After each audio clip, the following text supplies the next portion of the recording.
Have you ever been lying in bed, doing absolutely nothing, when suddenly your brain reminds you of something embarrassing you did 5 years ago? Maybe you said the wrong thing, sent a message you immediately regretted, made an awkward joke, waved back at someone who wasn't waving at you, or remembered a conversation that still makes you want to disappear. And the strange part is, your body reacts as if it's happening all over again. Your stomach tightens, your face gets hot, you shake your head. Sometimes you even say something out loud, almost as if you're trying to push the memory away. Why? Why does your brain keep replaying moments you'd rather forget?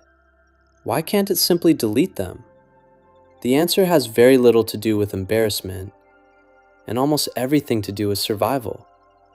Because the feeling we call cringe may actually be evidence that your brain is changing. And by the end of this video, you may never look at your embarrassing memories the same way again. Think back to who you were 5 years ago. Now compare that person to who you are today. You've probably changed. Your interests are different, your opinions have evolved, your confidence may have grown, your priorities have shifted. The person you were back then probably made decisions that the current version of you would never make. And that's exactly why those memories feel so uncomfortable. Most people believe embarrassment comes from what happened, but psychologists think something much more interesting is happening. The discomfort isn't caused by the event itself. It's caused by the comparison. Your present self is judging your past self. It's almost like two different people are meeting for the first time.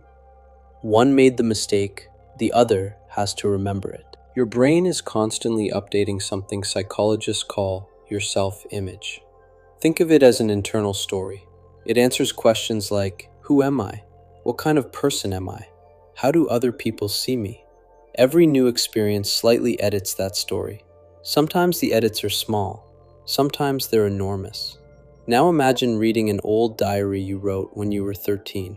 You might laugh, you might feel embarrassed, you might even wonder, did I really think like that? That's because the person who wrote those words no longer exists in exactly the same way. Your brain has updated its model of who you are. And when an old memory no longer matches that model, you experience psychological friction. That's the feeling we call cringe. But here's something even stranger. Your brain doesn't replay embarrassing memories just to make you suffer. It replays them because it believes they're valuable.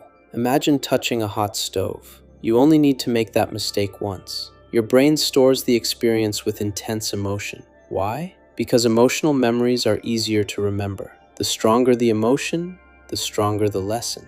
Embarrassment works in a surprisingly similar way. Your brain marks socially painful experiences as important, not because it enjoys making you uncomfortable, but because it wants to prevent you from making the same mistake again. In other words, cringe is a learning system. Every awkward memory becomes a warning sign. Every embarrassing moment becomes information your brain uses to improve future behavior. It's uncomfortable because your brain wants you to pay attention. This is one reason social rejection feels so powerful. For most of human history, survival depended on belonging to a group. Being excluded could mean losing protection, losing food, losing cooperation, sometimes even losing your life. As a result, our brains evolved to take social mistakes very seriously. An awkward conversation, a failed joke, an embarrassing misunderstanding. To your modern mind, they're small moments, but to an ancient brain, they can feel like threats to belonging. That's why your heart races. That's why your body reacts. Your brain isn't distinguishing between social discomfort and physical danger as clearly as you'd expect. It's simply trying to protect your place in the group. But then, something remarkable happens. Years pass. You grow, you learn, you mature, and eventually, you look back on those same memories. Only now, you cringe. Why? Because the standards you've developed today are higher than the standards you had back then. Your current brain notices mistakes your younger brain couldn't even recognize. Ironically, that's a sign of progress. Imagine watching a beginner play the piano. They make mistakes they don't even notice. A professional pianist hears every tiny error immediately. The beginner feels confident. The expert cringes. Not because they're worse, but because they've become better. The same thing happens with your personality. The more you grow, the easier it becomes to notice who you used to be. There's another reason these memories appear so often at night. When you're busy during the day, your attention focuses on work, conversations, problems, tasks. But when the world becomes quiet, your brain switches into something called the default mode network. This network becomes active whenever you're not focused on the outside world. It's responsible for reflection, planning, daydreaming, self-evaluation, and sometimes digging through old memories. It's almost like your brain finally has time to organize unfinished emotional experiences. That's why embarrassing memories often appear when you're trying to fall asleep. Not because something is wrong, but because your brain has finally become quiet enough to hear itself thinking. Here's something most people never realize. When you remember an embarrassing moment, you're not remembering it exactly as it happened. Memory isn't playback, it's reconstruction. Every time you remember something, your brain rebuilds the event, sometimes adding details, sometimes removing them, sometimes exaggerating emotions. Over time, many embarrassing memories become more embarrassing than the original event ever was. Meanwhile, everyone else has probably forgotten it completely. Psychologists call this the spotlight effect. We dramatically overestimate how much other people notice us. Think about the last embarrassing thing someone else did. Can you remember it? Probably not. Yet your own mistakes feel unforgettable.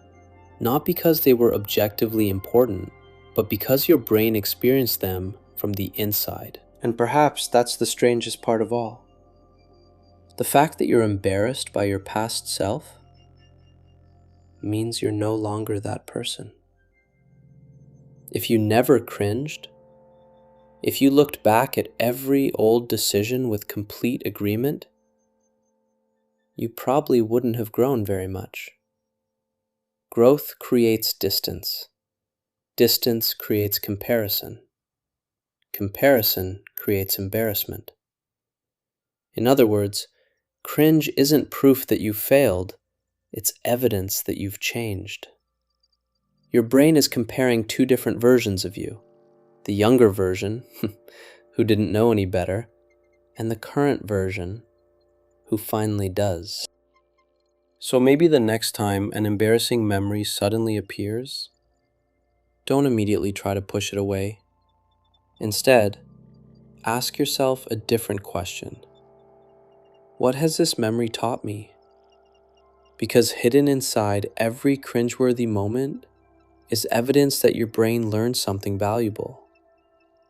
The person you're embarrassed by is a person who helped create the version of you that's watching this video today. Without their mistakes, you wouldn't have your current wisdom. Without their awkward moments, you wouldn't recognize confidence. Without their failures, you wouldn't understand growth. Perhaps that's why your brain refuses to erase those memories. Not because it wants to punish you, but because they're part of the map that brought you here. And maybe that's a real mystery. We spend so much time wishing we could forget our past selves, when the only reason we're embarrassed by them is because they already succeeded. They became someone else. They became you.